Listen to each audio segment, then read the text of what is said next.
Hello students. अभी हम लोग फिजिक्स के क्लास 9 फिजिक्स के जिस चैप्टर को पढ़ रहे हैं वो है ग्रेविटेशन। और ग्रेविटेशन में हम लोगों ने इससे पहले दो टॉपिक्स को डिस्कस किया हुआ है, यूनिवर्सल लॉ ऑफ ग्रेविटेशन और एक वीडियो जो वीडियो नंबर 2 था उसमें हम लोगों ने यूनिवर्सल ग्रेविटेशनल कांस्टेंट जी के एक्सपेरिमेंटल वैल्यू को निकालना सीखा था, उसके यूनिट को निकालना सीखा था और कुछ छोटी छोटी चीज़ों पे डिस्कस किया था। ये ग्रेविटेशन चैप्टर का वीडियो नंबर 3 है और जिसमें जो टॉपिक कवर किए जाने हैं इस वीडियो के अंदर मैं जिन टॉपिक्स को कवर करूँगा उसको मैंने लिस्ट कर रखा है। तो सबसे पहला टॉपिक है हमारा क्या, सबसे पहले हम लोग पढ़ेंगे कि Newton's third law of motion and gravitation. क्या ग्रेविटेशन के केस में न्यूटन का थर्ड लॉ ऑफ मोशन लगता है कि नहीं लगता है, इस चीज़ को भी हम लोग इसके कंसिक्वेंसेस को डिस्कस करेंगे। उसके बाद हम लोग फ्री फॉल को समझेंगे कि फ्री फॉल क्या होता है और फिर एक नया टर्म हम लोगों को मिलेगा एक्सेलरेशन ड्यू टू ग्रेविटी। एक स्पेशल तरह का एक्सेलरेशन को अभी हम लोग डिस्कस करेंगे जो कि आगे कई बार अभी यूज़ होने वाला है। तो सबसे पहला टॉपिक हमारा है Newton's third law of motion and gravitation. तो सबसे पहले इससे बेसिकली एक ही सवाल बनता है और एक ही सवाल पूछा जाता है कि न्यूटन्स के थर्ड लॉ ऑफ मोशन में, Newton's third law of motion में हम लोगों ने क्या पढ़ा था, प्रीवियस चैप्टर में ही पढ़ा था। For every action there is equal and opposite reaction. इसका मतलब हम लोगों ने पढ़ा था कि ये कोई एक ऑब्जेक्ट है, ठीक है, ये कोई दूसरा ऑब्जेक्ट है, तो ये इस ऑब्जेक्ट पे जो फोर्स लगाता है इसको हम लोग बोलते थे action. That means first object या फर्स्ट बॉडी सेकंड बॉडी पे जो फोर्स लगाता है उसको हम लोग एक्शन बोलते हैं, और सेकंड बॉडी उतना ही इक्वल और अपोजिट फोर्स लगाता है किस पे, फर्स्ट बॉडी पे, इसको हम लोग क्या बोलते हैं, रिएक्शन। ठीक है। और Newton's third law of motion में हम लोगों ने पढ़ा हुआ था कि ये एक्शन और reaction they are equal and opposite. ठीक है। For every action there is equal and opposite reaction. ये तो हम लोगों ने Newton's third law of motion में पढ़ा था। तो ग्रेविटेशन के बारे में हम लोगों ने पढ़ा कि ओब्वियसली ग्रेविटेशन क्या है, तो यदि कोई दो मासेस है, ठीक है, ये भी हम लोगों ने पढ़ा कि कोई दो मासेस है, सपोज ये है मास m1 और ये कोई ऑब्जेक्ट है जिसका मास m2 है। ये दोनों ऑब्जेक्ट हम लोग जानते हैं कि यूनिवर्स का हर दो ऑब्जेक्ट जिसमें मासेस है वो एक दूसरे पे फोर्स एक्ट करेगा। तो कितना फोर्स एक्ट करेगा, m1 m2 पे जितना फोर्स एक्ट करेगा m2 भी m1 पे उतना ही फोर्स एक्ट करेगा।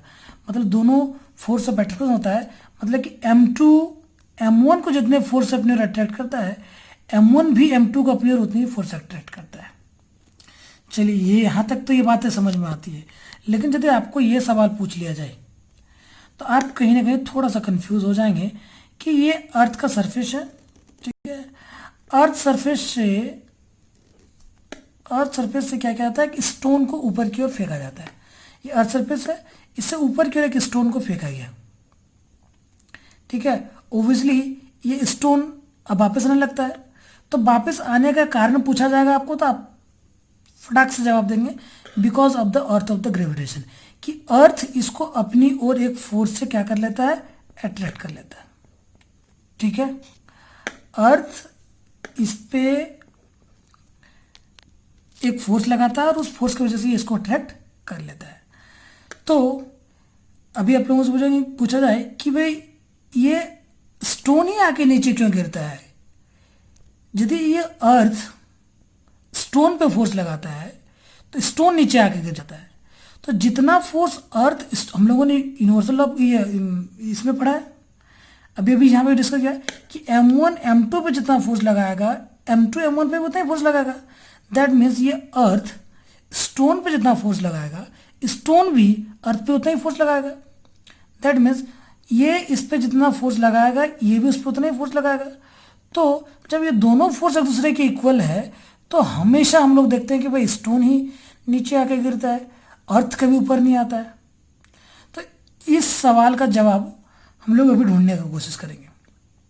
ठीक है, हम लोग कंसिडर करते हैं कि इसका मास क्या है, m है, ठीक है, और अर्थ का मास क्या है, कैपिटल M है। तो हम लोग पढ़े हुए हैं कि भाई अब हम लोग दोनों में फोर्स सेम लग रहा है। सपोज इस पे ये अर्थ भी इस छोटे सब्जेक्ट पे एफ फोर्स लगा रहा है और हम लोग पढ़े कि दोनों फोर्स इक्वल होगा, तो ये स्टोन भी अर्थ पे एफ फोर्स लगा रहा है।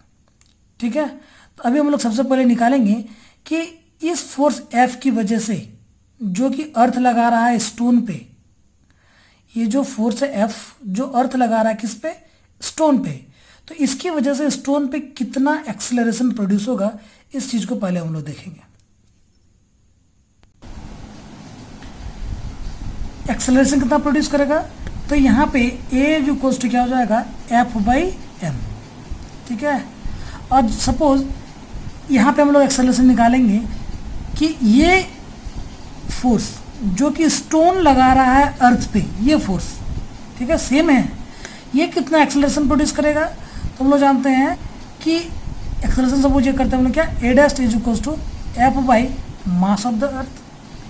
तो यहाँ पे हम लोगों को पता चल रहा है कि acceleration produced in object is inversely proportional to mass, कि मास जितना ज़्यादा होगा उतना ही कम एक्सेलरेशन प्रोड्यूस होगा, इनवर्स प्रोपोर्शन है। इसीलिए हम लोग देख रहे हैं कि ये मास काफ़ी, स्टोन का मास काफ़ी कम होता है, स्टोन का मास काफ़ी कम होता है किसके कंपैरिजन में, तो इस अर्थ के मास के कंपैरिजन में। तो इसी यही वजह है कि फोर्स समान होने के बावजूद, दोनों फोर्स इक्वल होने के बावजूद, इस ऑब्जेक्ट स्मॉल स्टोन एम पे जितना फोर्स लगता है उतना ही फोर्स अर्थ पे लगने के बाद भी हमेशा स्टोन ही आके नीचे गिरता है। समझ में आया क्या बात है? तो सिंपली इसको एक लाइन में आंसर करना है। क्वेश्चन ये पूछा जाएगा कि according to the Newton's third law of motion the same gravitational force is exerted by the stone on the earth, but earth ऊपर की ओर क्यों नहीं आता है? जवाब देना है because acceleration produced in the object is inversely proportional to the mass, and mass of the earth is very greater, hence acceleration produced in the earth is negligible, whereas the mass of the stone is very small, hence acceleration produced in the object is significant।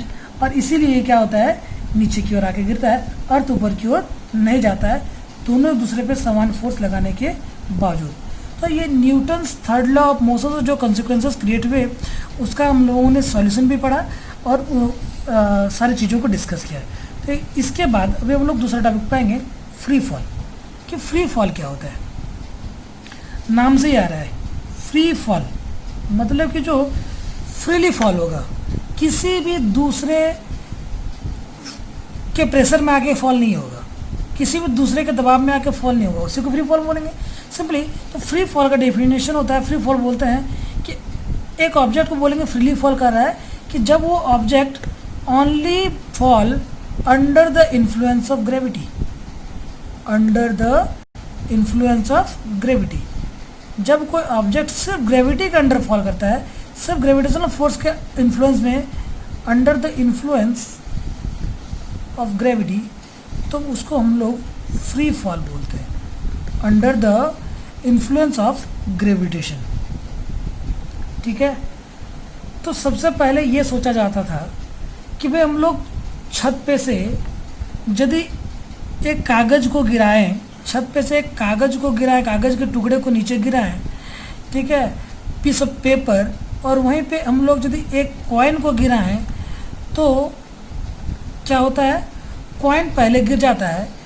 तो हम लोगों को लगता है कि भाई इस पे इसका जो एक्सेलरेशन है वो ज़्यादा है, किसके कंपैरिजन में, पेपर के कंपैरिजन में।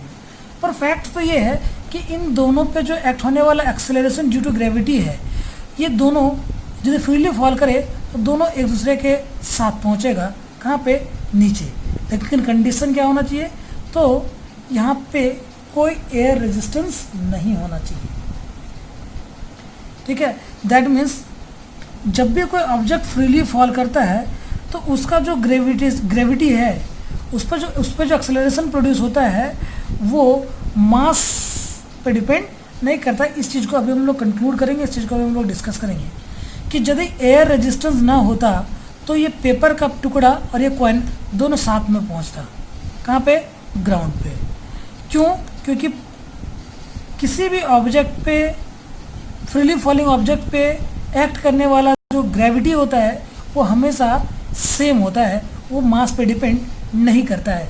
इस चीज़ को अभी हम लोग कैलकुलेट करेंगे, इस चीज़ को भी हम लोग डिस्कस करेंगे इसी वीडियो के अंदर। तो यहाँ पे तीसरा फ्रीली, सिंपली इस टॉपिक को हम लोगों ने अभी भी कंप्लीट किया है, फ्रीली फॉलिंग बॉडी। तो फ्री फॉल का मतलब क्या होता है कि जब कोई ऑब्जेक्ट सिर्फ और सिर्फ ग्रेविटेशन के इन्फ्लुएंस में, ग्रेविटी के इन्फ्लुएंस में नीचे की ओर गिरे तो उसको हम लोग फ्री फॉल बोलते हैं। Is that clear? Now the third topic, acceleration due to gravity. हम लोग जानते हैं कि वह फोर्स क्या कर सकता है, तो हम लोग जानते हैं फोर्स क्या कर सकता है, तो एक्सेलरेशन को प्रोड्यूस कर सकता है। तो ग्रेविटेशन क्या है? ये भी तो एक फोर्स है, ओब्वियसली ये भी एक एक्सेलरेशन को प्रोड्यूस करेगा। तो ग्रेविटेशनल फोर्स जो एक्सेलरेशन को प्रोड्यूस करता है, अर्थ का ग्रेविटेशनल फोर्स जो एक्सेलरेशन को प्रोड्यूस करता है, उसी को हम लोग बोलते हैं acceleration due to gravity. Acceleration due to gravity, earth जो ग्रेविटेशनल फोर्स एक्सर्ट करता है, नॉर्मली उसको हम लोग ग्रेविटी बोलते हैं, और वो ग्रेविटी के कारण जो एक्सेलरेशन प्रोड्यूस होगा उसको क्या बोलते हैं हम लोग? Acceleration due to gravity. That means acceleration produced due to the gravitational force exerted by the earth, उसी को हम लोग बोलते हैं एक्सेलरेशन ड्यू टू ग्रेविटी। ठीक है, इसको नॉर्मली हम लोग स्मॉल जी से डिनोट करते हैं और इसका वैल्यू होता है 9.8 मीटर पर सेकेंड स्क्वायर। तो ये वैल्यू आया कहाँ से? अभी हम लोग सबसे पहले इसी चीज़ को डिस्कस करेंगे कि ये जो एक्सेलरेशन ड्यू टू ग्रेविटी का जो ये वैल्यू आया, जी इज इक्वल्स टू 9.8 मीटर पर सेकेंड स्क्वायर, ये वैल्यू आया कहाँ से? कैसे हम लोगों को पता चला कि एक्सेलरेशन ड्यू टू ग्रेविटी का जो वैल्यू है वो 9.8 मीटर पर सेकेंड स्क्वायर ही है? ठीक, अभी हम लोग कंसिडर करते हैं कि कोई एक ऑब्जेक्ट है, ठीक है, ये अर्थ है और ये कोई ऑब्जेक्ट है, ठीक है, जो अर्थ के सेंटर से आर डिस्टेंस पे, ठीक है। इस ऑब्जेक्ट का जो मास है वो m है और अर्थ का जो मास है वो कैपिटल M है। इसका ये अर्थ के सेंटर से ये आर डिस्टेंस पे है, ठीक है। यदि इसको हम लोग ड्रॉप करें, इस डिस्टेंस r से अर्थ सरफेस की ओर ड्रॉप करें, ठीक है, तो इसलिए अर्थ इस पर क्या करेगा? एक ग्रेविटेशनल पुल लगाएगा, एक ग्रेविटेशनल फोर्स लगाएगा और इसको अपनी ओर अट्रैक्ट करेगा। तो कितना ग्रेविटेशनल फोर्स लगाएगा? हम लोग जानते हैं ये कितना ग्रेविटेशनल फोर्स होगा, तो ये फोर्स होगा F is equals to Gm1 capital M के बराबर है, M2 स्मॉल m के बराबर है, बाय आर स्क्वायर के बराबर, ठीक है, ये आर स्क्वायर के बराबर है। तो ये जो डिस्टेंस आर है ओब्वियसली ये लगभग अर्थ के रेडियस, क्योंकि कितना ऊपर, बहुत ज़्यादा ऊपर तक तो हम लोग फेंक नहीं सकते हैं, तो अर्थ के रेडियस के कंपेरिजन में ये डिस्टेंस बहुत ही छोटा होता है, इसलिए इसको लगभग अर्थ के रेडियस के बराबर ही बोलते हैं। खैर, अभी हम लोग ये जाने कि यूनिवर्सल ऑफ ग्रेविटेशन से एफ इज इक्वल टू क्या हो जाएगा? Gm by r square. ये तो फोर्स का एक एक्सप्रेशन हुआ according to the universal law of gravitation, ठीक है। हम लोग कंसिडर करते हैं कि इस फोर्स के लगने की वजह से इस पे जो एक्सेलरेशन, इस ऑब्जेक्ट पे जो एक्सेलरेशन प्रोड्यूस हो रहा है, कंसिडर करते हैं कि ये फोर्स इस पे ए एक्सेलरेशन को प्रोड्यूस कर रहा है। तो इस फोर्स का एक और एक्सप्रेशन हो सकता है, क्या? F is equals to ma। ये फोर्स इस पे लग के ए एक्सेलरेशन को प्रोड्यूस कर रहा है, तो इस फोर्स का एक और एक्सप्रेशन हो सकता है, क्या? F is equals to ma। अभी हम लोग इन दोनों एक्सप्रेशंस को यदि इक्वेट करें तो हम लोगों को क्या मिलेगा? ma LHS इक्वल है तो RHS भी इक्वल होगा Gmm बाई आर स्क्वायर, ठीक है, Gmm बाई आर स्क्वायर। ये m और ये m कैंसिल आउट होने पे क्या मिलता है हम लोगों को? A is equals to Gm by r square, ठीक है।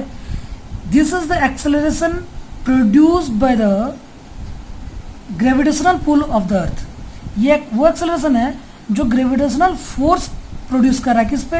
इस ऑब्जेक्ट पे। तो इसी को तो हम लोग अभी हम लोगों ने पढ़ा, इसी को तो हम लोग एक्सेलरेशन ड्यू टू ग्रेविटी बोलते हैं, कि जब ये वो एक्सेलरेशन होता है, एक्सेलरेशन ड्यू टू, अभी हम लोगों ने यहाँ पे डिस्कस किया कि एक्सेलरेशन ड्यू टू ग्रेविटी क्या होता है। तो ग्रेविटी की वजह से जो एक्सेलरेशन प्रोड्यूस होता है। ग्रेविटी क्या होता है? The gravitational force exerted by the earth. तो यहाँ पे वही है, ये gravitational force exerted by the अर्थ, इस पर कितना एक्सेलरेशन को प्रोड्यूस कर रहा है? ए। इसी को हम लोग क्या बोलते हैं? एक्सेलरेशन ड्यू टू ग्रेविटी, जिसको हम लोग अभी यहाँ पे कैसे डिनोट करेंगे? ए को जी से भी डिनोट यहाँ पे कर सकते हैं, क्योंकि क्या है, ये ए क्या है? एक्सेलरेशन ड्यू टू ग्रेविटी, और इसका वैल्यू क्या मिला? G M by r square. यहाँ पे कहीं पे भी इस मास एम का जिक्र है क्या इस एक्सप्रेशन में? नहीं है। That means acceleration due to gravity is independent of the mass of the object. ये मास के ऑब्जेक्ट से किससे ऑब्जेक्ट पे कितना एक्सेलरेशन प्रोड्यूस होगा ग्रेविटी की वजह से, ठीक है, ये बिल्कुल इस बात से इंडिपेंडेंट होता है कि उस ऑब्जेक्ट का मास क्या है। यही वजह है कि मैंने कहा था कि यदि यहाँ पे एयर रेजिस्टेंस ना हो, ठीक है, मीडियम में एयर का रेजिस्टेंस ना हो, तो ये पेपर का पीस और कॉइन दोनों जो है छत से जमीन पे साथ आके गिरेगा। क्यों? क्योंकि ये जी का वैल्यू ऑब्जेक्ट के मास पे तो कहीं भी डिपेंड कर ही नहीं रहा है। यदि इस डाटा पे हम लोग वैल्यू को पुट करें, जी का वैल्यू 6.67 इंटू 10⁻11, ठीक है, ये क्या है? मास of the earth. Mass of the अर्थ लगभग हम लोगों को जानना चाहिए मास ऑफ द अर्थ क्या होता है। तो 6 इंटू 10⁻24, ठीक है, सारी चीज़ों के आसानी में पुट कर रहे हैं। और रेडियस ऑफ द अर्थ होता है 6400 किलोमीटर, ठीक है। नॉर्मली इसको हम लोग मीटर में लिखेंगे 6.4 इंटू 10⁻6 का स्क्वायर। इसको यदि हम लोग सॉल्व करने पे इसका जो जी का वैल्यू आता है, ये आता है 9.8 मीटर पर second square. This is the value of G. और इस तरह से एक्सेलरेशन ड्यू टू ग्रेविटी का वैल्यू हम लोगों को इतना पता चलता है कि 9.8 मीटर पर सेकेंड स्क्वायर होता है। अगले वीडियो में हम लोग डिस्कस करेंगे कि ये acceleration due to gravity obviously mass, object के मास पर तो डिपेंड नहीं करता है, लेकिन अर्थ सेंटर से उस ऑब्जेक्ट का डिस्टेंस क्या है इस बात पर तो जरूर डिपेंड करता है। तो अगले वीडियो लेक्चर में हम लोग यही डिस्कस करेंगे variation of acceleration due to gravity, कि ये जो acceleration due to gravity g का वैल्यू किस तरह से प्लेस टू प्लेस वेरी करता है। इस चीज़ को हम लोग अगले क्लास में डिस्कस करेंगे, अगले वीडियो में डिस्कस करेंगे। तब तक के लिए थैंक यू।